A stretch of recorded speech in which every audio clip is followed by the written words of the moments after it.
Very, very, very good. Okay. So we're going to get started tonight. We remind everybody that we are so excited to have you with us for the South Charleston Public Library online programs. Tonight's program is Family Fun Fest for St. Patrick's Day. That's why we're all wearing our green from the library and our shirts that have what else but South Charleston Public Library. So we are so excited. We wish we could be seeing you in person, but we're happy that we're able to see you online, even though we can't see you face to face. So we want everybody to have a chance to participate. So we'd love to have you turn your cameras on and join us. Sing along, read along, all the fun things we're going to do through the course of our program. So you can mute yourself.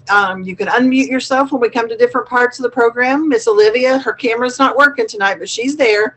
And she's going to let everybody know when we're doing different songs and different things, and she'll mute and unmute your mics for you, okay? So everybody know that we're recording tonight, and it's all going to be posted tomorrow online, so you can watch yourself be Facebook famous tomorrow. So, oh, I do see a craft there. Look at that. Somebody already finished his rainbow. So those are craft kits for this week, and those are still available at the library. If you want to go through the drive-through or stop by the library and pick them up, they're available there, and you can color your own rainbow. So, is everybody ready to get started for tonight with our starting song? You ready? Miss Olivia's going to sing. Here we go. All right. Okay. Oh, there come the leprechaun. There's the green. I like it. All right, Miss Olivia. All righty. If you're ready for a story, come sit down. If you're ready for a story, come sit down. Let's all gather near so everyone can hear. If you're ready for a story, come sit down. Yay! We were so happy to have you all with us tonight. So tomorrow is March the 17th, and that happens to be St. Patrick's Day. Let's see who's excited.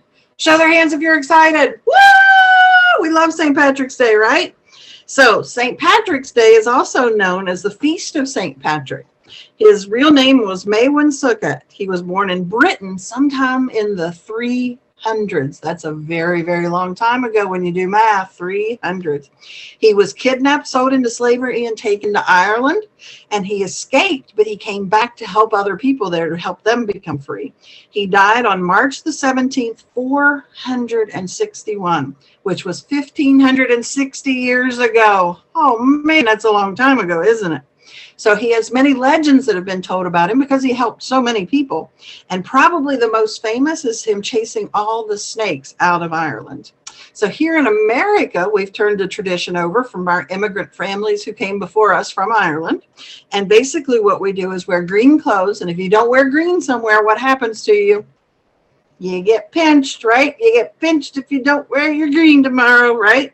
And we drink green milkshakes, and we eat corned beef and cabbage, shepherd's pie, and Irish soda bread. So there's a lot of Irish traditions that people do for St. Patrick's Day.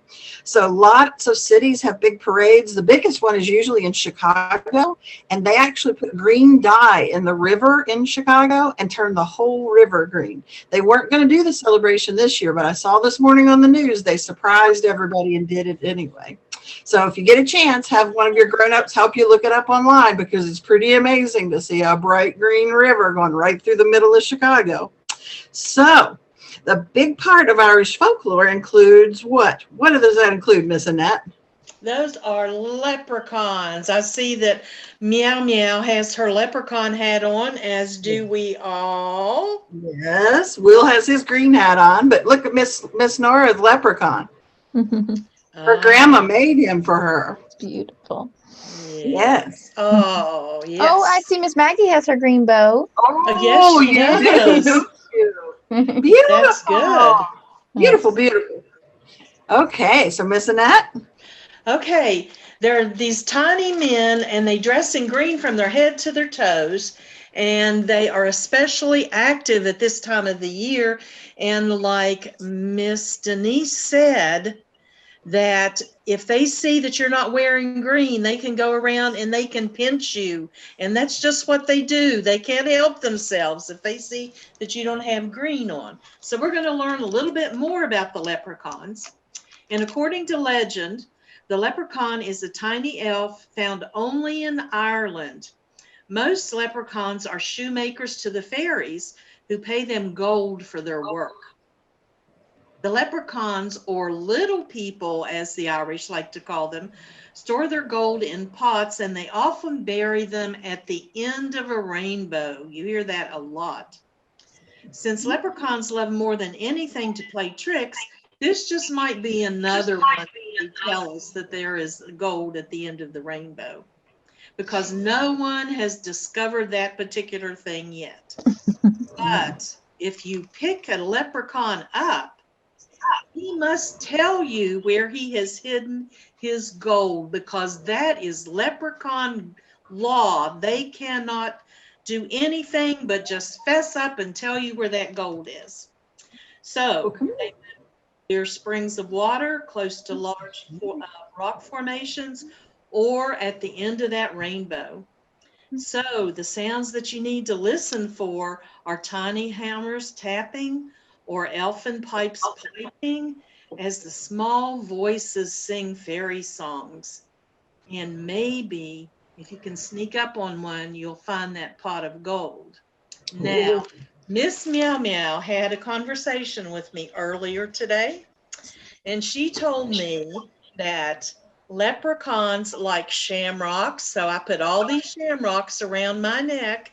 And she also told me, and I'm thinking about this one, she says the leprechauns love Lucky Charms because they're magically delicious. Oh, yay. So that's all I know and can share with you about leprechauns today. Miss Annette, what book was that passage from that you read us, and who was the author and the publisher? Reminding me. That's What Leprechauns Do. It is by Eve Bunting, and it's illustrated by Emily McCulley, and it's published by Clarion Books. Thank you very much, Miss Toby. Okay, so next up, Miss Olivia is going to sing us a very fun song about leprechauns. Ready? Do you want me to bring up the lyrics, Olivia, since you're not on camera, so then everybody can sing along? Give me just a second. And all of those that are with us today may know the tune of I'm a Little Teapot, so they might like to tap their little Irish shoes to the music while Miss Olivia sings. Yeah. Ready? Alrighty. Well, I hope you guys sing along with me.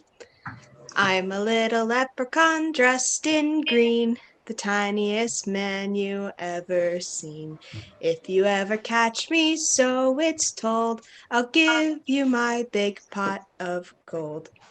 I'm a little leprechaun, imagine that, with my green boots and my green hat. At the end of the rainbow, so it's told, you will find my pot of gold. I'm a little leprechaun dressed in green, the tiniest man you have ever seen. If you ever catch me, so it's told, I'll give you my big pot of gold. Woo! Yay! Thank you, Miss Olivia. What a fun version of I'm a Little Teapot just for St. Patrick's Day, right? Under this we have, let's think a little bit. Leprechauns like to play tricks sometimes. Do you guys ever like to play fun tricks on each other? Not things that will hurt anybody, but just fun, silly little tricks. Do you ever do that? Leprechauns are known to be tricksters. So I'm going to read you this next book, and it's called The Night Before St. Patrick's Day, and it is written by Natasha Wing and illustrated by Amy Woomer and published by Grosset and Dunlap. So Miss Toby's going to pull the book up, and I'm going to read along to you. Okay. Okie dokie. 1 second. Let me get these guys out of the way here. Okay, and play. Okay, The Night Before St. Patrick's Day.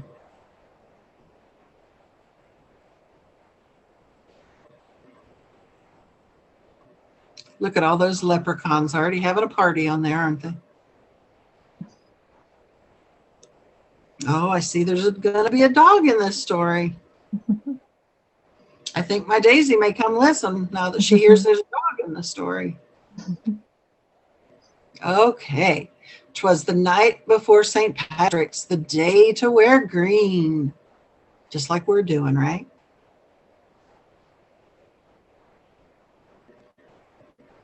Not a creature was stirring except Tim and Maureen. What's their big banner say? It says, Happy St. Patrick's Day.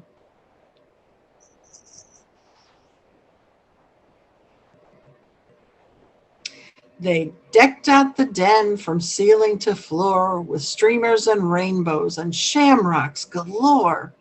Ooh, look at them hanging the banner and all those party shamrocks going everywhere. It looks fun. Later, they carefully made traps with gold charms and rings. I bet we catch a leprechaun. They love shiny things. For if they caught one, so the legend told, they'd find where he buried his big pot of gold. Oh my gracious. Wonder if they're going to catch a leprechaun. Wow. They set all the traps round the room with great care in hopes a wee Irishman soon would be theirs. Look at all those traps. They tell them to enter up that sticky, shiny line of shamrocks. Ooh, they're going to catch one, I think. The children, they nestled in their beds while visions of gold coins danced in their heads. Happy St. Patty's, said Dad early the next morning when he started to play bagpipes without warning. He huffed and he puffed an old Irish song. Do you know what kind of dance you do to an old Irish song? I believe it's an Irish jig. Mom dished out green eggs and sang loudly along. Have you had green eggs before? They're pretty weird. When from their bedroom arose such a clatter, the kids ran down the hallway to see what was the matter, and what to their wondering eyes should appear. Do you see him? I think I see somebody, maybe hiding behind the door.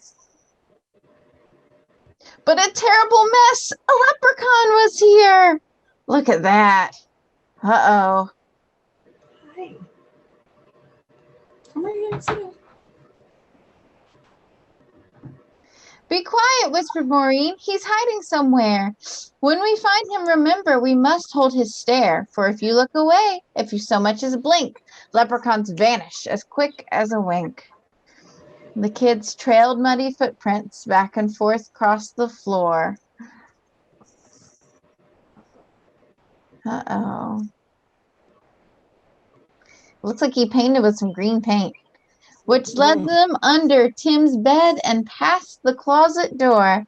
And then inside a trap, they heard someone giggling. A real live leprechaun. They both saw him wriggling. Oh, no.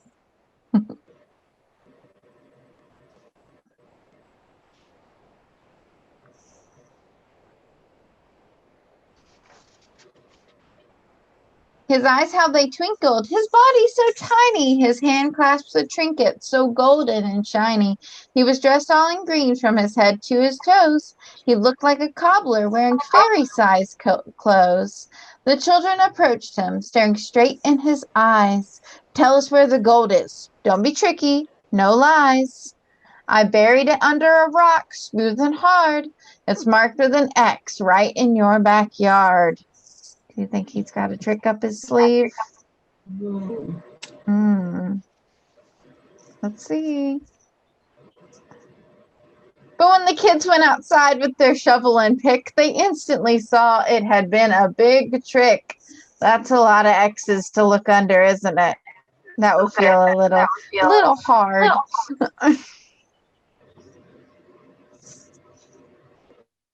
Let's see what they do. Haha, I fooled you. It's time to disappear. Happy St. Patty's Day to you, and better luck next year. Oh, no. It looks like he got him. He sure did, didn't he? All right, sounds like you're back, Dee. Okay, so what a fun book. We actually have another little snippet out of a book to share with you. Mhm. And this is another book, and I think Miss Toby's got it to read, right? I do have the book Yes. to read. Annette's going to read the very last page for us first. Right. Okay. This book is called The Leprechaun Who Lost His Rainbow, and it's written by Sean Callahan, illustrated by Nancy Colt, and published by Albert Whitman and Company.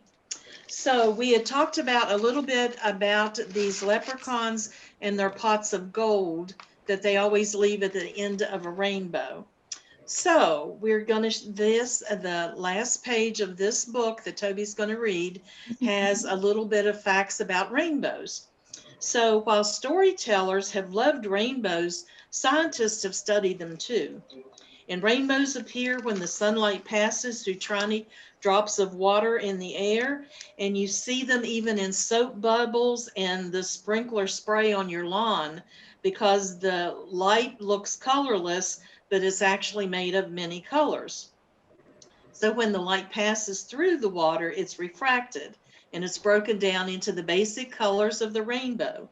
These 7 basic colors always appear in the same order, never out of order. Mother Nature decided that this is the way the rainbows were going to be. So they are red, orange, yellow, green, blue, indigo, and violet. To help people remember the colors in the right order, a name was invented under the initials of the colors, Roy G. Biv. These days, however, some scientists say there are only 6 colors instead of the 7, because indigo is thought to be a different shade of blue. But Roy G. Biv, that doesn't sound very magical, does it? So today we have a book and a craft for you using the 7 magical colors of the rainbow. So Miss Toby's going to share that last book with you today. Yes, ma'am. All right. So we have The Leprechaun Who Lost His Rainbow. And it is by Sean Callahan. It's illustrated by Nancy Coate, and it's published by Albert Whitman and Company from Chicago, Illinois.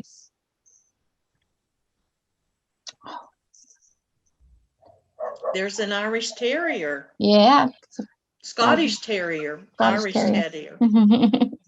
In the soft drizzle that was falling on St. Patrick's Day, Colleen wished her grandfather good luck, gave him a piece of red licorice, her favorite candy, and then he was off to the parade to play the bagpipes. Her grandfather had told Colleen that the notes he and his bandmates played were like colors on the air, only your ears could see. Playing music is like building a rainbow, he said. A little man I once knew taught me that. I think I see a sneaky little man in this picture. Do you see him? Right there on the shoulder. Her mom and dad were going to watch the parade from the window, but Colleen sat on the porch under her yellow umbrella. What if it rained so much that everyone went home and no one could hear her grandfather's bagpipes? That would be a shame. His music was so beautiful and so sad it made people smile and cry at once. To pass the time, she played a song on her green penny whistle, which had a tiny shamrock printed on it. Her grandfather had brought it all the way from Ireland. It was her favorite thing in all the world, and she never let anybody touch it. When she finished the tune, she took a bite of her licorice, and just then a little man appeared on her top step. It was a leprechaun. I like your penny whistle, the little man said. You play very well. Colleen started to say thank you when suddenly the leprechaun jumped in the air and took the licorice stick right out of her mouth. He dropped into his hat. Thank you, he said. I'll be needing that. My name's not Roy G. Bibb. It's just the shade of red I'm looking for. I wonder what he's going to do. What are you doing? She shouted. Give me my candy. It wasn't very nice for him to take it without asking. Leprechaun frowned. Your grandfather was much more helpful. You know my grandfather? Colleen asked. Yes, we created a rainbow together back when he was a boy, Mr. Bibb explained. Colleen was puzzled. Could this be the little man her grandfather had talked about? Mr. Bibb looked glum. "Well, I've lost my rainbow again, and my gold is at the end of it. To be a leprechaun in good standing, I must have gold. So I need someone to help me build a rainbow. And that someone is you." Colleen frowned. Leprechauns were tricky. Everyone knew that. Could Mr. Bibb be telling the truth? "Let me show you something," the leprechaun said. "Spin around with the hat and see what happens." She twirled around, holding the hat. Suddenly, a streak of bright red, just the color of her licorice, sprang out of the hat, hung in the air for a moment, and then disappeared. Colleen was amazed. "Wow." "See," Mr. Bibb said, "we're starting to make a rainbow. And if there's a rainbow, the sun will come out to shine on the parade." Colleen took a deep breath. "What do we do?" "For every color, I need something that belongs to you. Something red, orange, yellow, green, blue, indigo, and violet." Colleen looked around. There was her new orange basketball. She hated to give it up, but she tossed it into Mr. Bibb's hat. Immediately, an orange streak shot up. "Wow, that's a pretty orange." She gave him her yellow umbrella. Yellow curved under the orange. And when her blue ribbons went in, a beautiful blue appeared. Next to go was her indigo headband, and finally her favorite violet scarf. Now there was a rainbow of colors coming out of the hat, but something was wrong. Right between the yellow and blue, there's an empty space. Colleen knew what color was missing. "Yes, we need green," said Mr. Bibb, "and not just any green, a very hard color to find, which is why rainbows are so rare." It was raining harder, and the parade goers were starting to leave. Colleen was nervous. What would the leprechaun want? "You're going to have to make one more sacrifice, lass," Mr. Bibb said. "I'm going to need your penny whistle with the shamrock on it. That green is the last perfect color I need for my rainbow." Colleen started to cry. "No," she said, clutching her precious penny whistle. "My grandfather gave it to me." "But Colleen, dear, if you give me the penny whistle, you can make the sun shine on the parade and on your grandfather," said Mr. Bibb pleadingly. Colleen held her penny whistle to her lips and blew one last sad note. She paused and then dropped the penny whistle into the leprechaun's hat. In a flash, the rain stopped. The sun burst through the clouds, and a rainbow, complete with the most beautiful shade of green ever, spread across the sky. The parade goers gazed up in wonder, and Colleen's father began to play the bagpipes. The music was so beautiful and sad that people smiled and cried at once. Nobody noticed that a pot of gold had appeared right at the end of the rainbow, right on Colleen's front lawn. Mr. Bibb dug his hand into the pot of gold and pulled out a flute that looked just like Colleen's penny whistle. But this wasn't a toy flute. It was a real one, made of silver, and there was a shamrock on it that looked like Colleen's, only this one was made of emeralds. "Thanks for sharing with me," Mr. Bibb said as he handed Colleen the flute, and with that, he and his pot of gold were gone. Colleen's grandfather stood in front of her. "Who was that you were talking with?" he asked.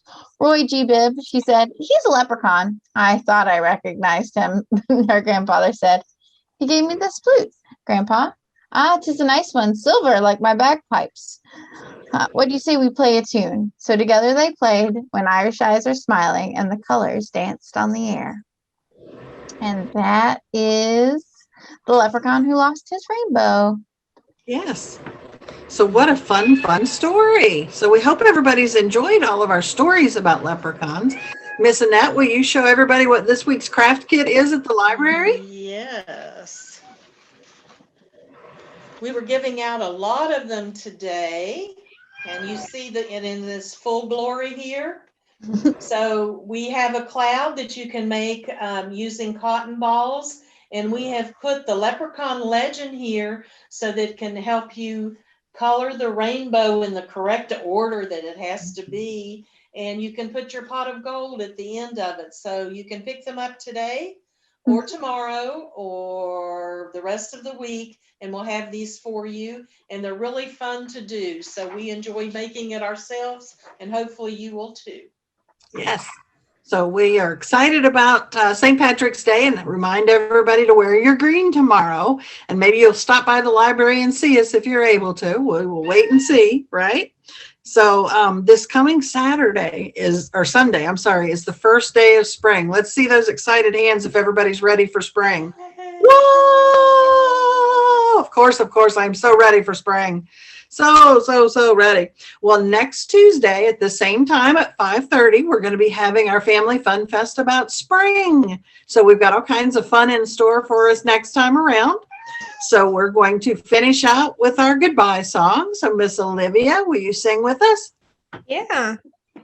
All right, everybody ready? The more we read together, the more we read together, the happier we'll be. For your friends are my friends, and my friends are your friends. The more we read together, the happier we'll be. Yay! Yay! Wonderful. And you know how we end every program because we're all excited about the library. We're going to count to 3 together. And then as loud as you can, let's hear those libraries. Everybody's mic should be on so we can hear you. Is everybody ready? Olivia, I think you're muted. Okay, there you go, Nora. Everyone else is live. Daisy wants to play. Okay, here we go. Let's count to 3 together. 1, 2, there's 2, 3. Library.